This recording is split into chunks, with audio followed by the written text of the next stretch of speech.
Le parquet général requiert la mise en liberté sous contrôle judiciaire pour Nicolas Sarkozy. La cour d'appel examine sa demande de mise en liberté 20 jours après son entrée à la prison de la Santé. Ses avocats avaient déposé cette demande quelques minutes après son entrée en détention. On va tout de suite retrouver au palais de justice Alexandra Aguier avec Camille Courtard. Bonjour à toutes les deux. Alexandra, le délibéré sera connu en début d'après-midi.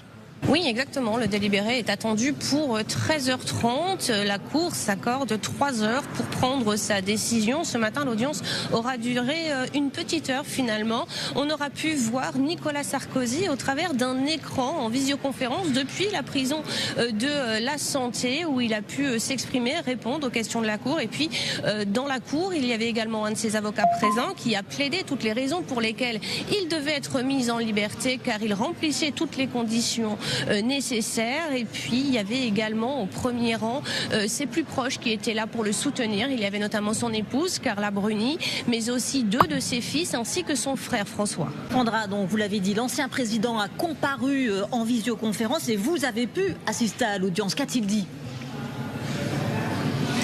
Effectivement, Nicolas Sarkozy qui a pris la parole et qui a dit, je cite, « Je n'ai jamais eu l'intention, l'idée folle de demander à Kadhafi quelque financement que ce soit et me dérober à la justice serait en fait avouer. Jamais je n'avouerai quelque chose que je n'ai pas fait », a-t-il à nouveau martelé. Il a évoqué la prison également, cette épreuve qui lui est imposée, une épreuve dure, très dure, a-t-il dit, et éreintante même. Et puis il a rappelé que son pays et la France, qu'il est français, qu'il aime sa famille qui a beaucoup souffert de cette situation et qu'il se battra jusqu'au bout.